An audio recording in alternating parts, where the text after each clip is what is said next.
বিসমিল্লাহির রহমানির রহিম। প্রিয় সাভারবাসী, আসসালামু আলাইকুম। আপনারা নিশ্চয়ই এতক্ষণ অনেকেই অবির একটা প্রোফাইল থেকে আমার বিরুদ্ধে ভিডিওস আছে, সম্ভবত দুইটা ভিডিও আমার নজর আসছে।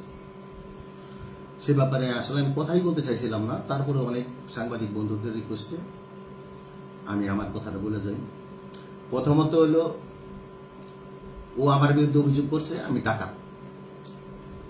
এই বিচারটা আমি সাভারের জনগণের হাতে দিলাম। আমি কোথায় ডাকাতি করছি, কবে ডাকাতি করছি। দ্বিতীয়ত অভিযোগ করছে আমি ওর ভাইগনারে মারছি। আমি সাভারবাসী একদম আপনারা লক্ষ্য করছেন অবির বডি ল্যাঙ্গুয়েজ কি ছিল, মুখের ভাষা কি ছিল। আমি চ্যালেঞ্জ করলাম সারা সাভারের মানুষকে, যদি একজন মানুষ প্রমাণ করতে পারে যে আমি ওর ভাইগনারে মারছি, ওইখানে আমি ছিলাম এবং আমার ইন্ধনে মারা হয়েছে, তাইলে আমি সাভারের থেকে রাজনীতি থেকে আমি ইস্তফা দিয়ে চলে যাব। ওর বাইকনা সাভার স্ট্যান্ডে চাঁদাবাজি করতেছিল, ওর বাইকনারে হকাররা মারছে, ঠিক আছে। আমি আমার জায়গাতে বললাম ও প্রমাণ করুক, ওইখানে সিসিটিভি আছে এবং অনেক মানুষ ছিল, কিছু একটা প্রমাণ দেখার যে ওইখানে আমি ছিলাম। ইভেন আমার বাসায় সিসিটিভি ক্যামেরা আছে, আমি বাসায় কয়টা থেকে বের হয়েছি, কখন কোথায়, একেবারে আমার নিচের যে গ্যারেজও সিসিটিভি ক্যামেরা আছে। দেখেন আপনারা, যদি প্রমাণ করতে পারে ও যে আমি ছিলাম, আমি রাজনীতি করুন না সাভার বললাম। ও একটা মিথ্যাবাদী, ও হলো আওয়ামী লীগের দোসর। ও দীর্ঘ 15-16 বছর আওয়ামী লীগ করছে, এটা সারা সাভারের মানুষ জানে। আমি মেয়র নির্বাচন করছি, আমি কোথাও মেয়র দাবি করছি যে আমি মেয়র এরকম কথা বলছি, আমি মেয়র প্রার্থী সেটা বলছি। আমি কি বলছি যে আমি মেয়র? কেউ বলতে পারবো? কেউ বলতে পারবো না। আমি নির্বাচন হলে আমি মেয়র কিভাবে বললাম? ও হলো মদখোর, মদ খায়া উল্টো পাল্টা কথা বলতেছে। আমি সাভারবাসীর সামনে চ্যালেঞ্জ করলাম, কালকে ইফতারের পর আমি অবির ভাইগনার ডোপ টেস্ট করাও। যদি আমার শরীর থেকে এক বিন্দু কোনো মাদকের কোনো কিছু বেরোয়, তাহলে আমি কান ধরে সাভার রাজনীতি ছেড়ে দেবো। আমি এক মুখে দুই কথা বলি না। আর অবির ভাইগনার শরীর থেকে যদি ডোপ টেস্টে মাদক না বেরোয়, তাইলে আমি রাজনীতি ছেড়ে দেবো। আমি চ্যালেঞ্জ দিলাম অবির ই করতে পারেন। ও মদ খায় যেসব কথাবার্তা বলতেছে, আমি আমার জায়গাতে বললাম ওর ভাইগনা একটা মাদক ব্যবসায়ী। কি কারণে সাভার স্ট্যান্ডে মার খেয়েছে, কারা মারছে, পুলিশ তদন্ত করতেছে, তদন্ত করুক। আমি শুধু এইটুকু বললাম, আমি ছিলাম কিনা, আমি মারছি কিনা। ও আমার টাকাত বলতেছে। ওকে, ও 2004 সালে বিএনপি থেকে ছাত্র দলের সভাপতি থাকা অবস্থায় বহিষ্কার হয়েছে। তারপরে বিএনপির কোথাও কোনো কমিটিতে একটা সদস্যপদ ছিল না, একটা বৈধ কমিটি একটা সদস্যপদ ছিল কিনা। 15 বছর আওয়ামী লীগের রাজনীতি করছে। আমাদের ছেলেবেলেদের বাড়ি ঘরের ঠিকানা, বাপের নাম ও থানায় দিত, থানার দালাল ছিল। এটা সাভারে কে না জানে। আর আমি কুটছে 14-15 বছর বিএনপির সাথে সম্পৃক্ত থাকার কারণে, বিএনপি করার কারণে, আওয়ামী লীগের সাথে আত্মহত্যা করার কারণে আমার সাভার থাকতে দেয় নাই। কয়টা মামলা খেয়েছে, কয়টা মামলা খেয়েছে। ও আমগো পোলাপানের নাম দিয়াইতো, থানায় বাপের নাম, বাড়ির নাম্বার ও চাষিটি ওর কারণে দেওয়া হইতো। আমি সাভারের মানুষে বললাম চ্যালেঞ্জ, কালকে ওর ভাইগনা ডোপ টেস্ট করাবো।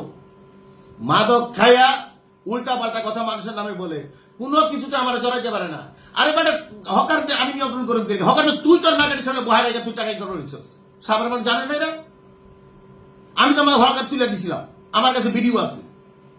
তুই গেছিলি কোনদিন হকার তুলতে?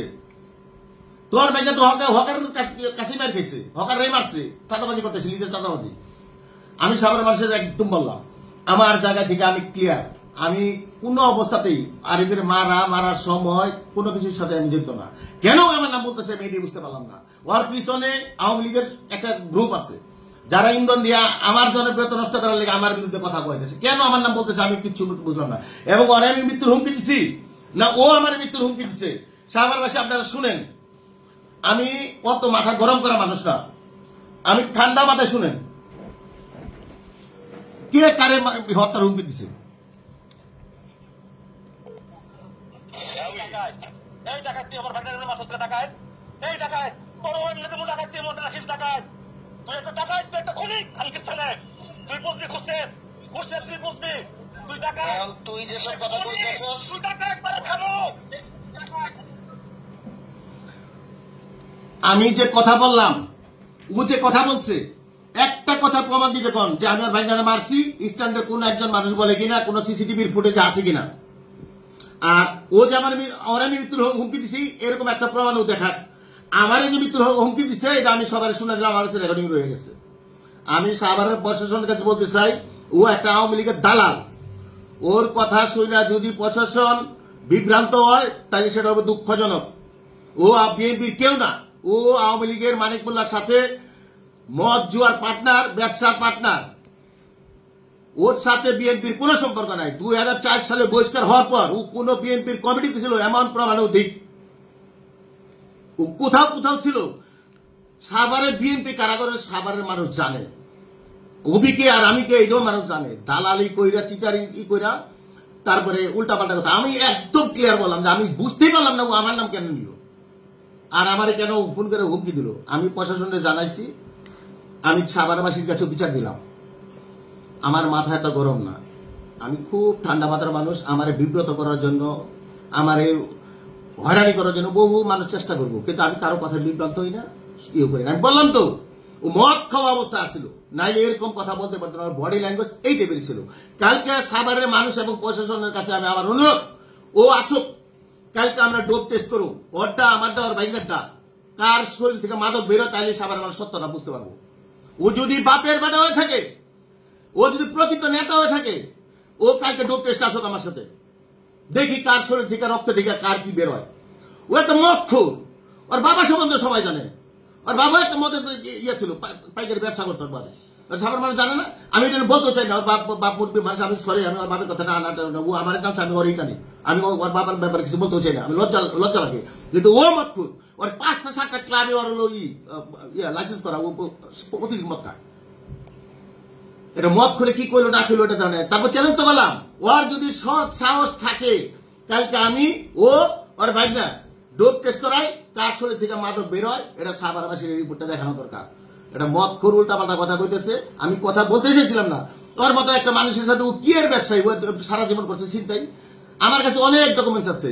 আসবো যদি ওর অবস্থান পরিষ্কার না করে, তাহলে আমি আস্তে আস্তে সব ডকুমেন্টস বের করতে থাকবো কে।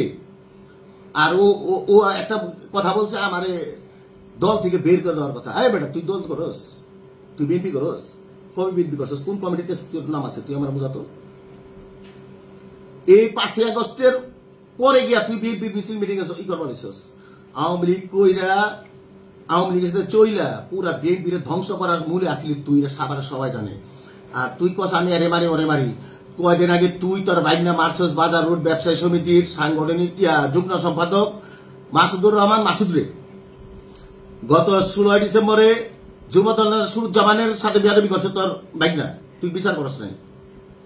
কয়েকদিন আগে যুবদল নেতা সাইফুল বেগেন্ডাতে বাড়িঘর ভাঙ্গা চুরা মারছে তোর ভাইনা, তুই আমার কথা কষ্ট লেগে। আমি ন্যায় এবং নীতির সাথে থাকি। দলের প্রশ্নে আমি কোনো জায়গায় আপোষ করি নাই, এটা সাভারবাসী জানে। তুই কালকে ডোপ টেস্ট দে, আমিও ডোপ টেস্ট দেবো। কারা মাদকের সাথে জড়িত এটা সাভারবাসী দেখুক। বাপের বেটা হলে আমার চ্যালেঞ্জ অ্যাকসেপ্ট কর। ধন্যবাদ সাভারবাসী। আসসালামু আলাইকুম।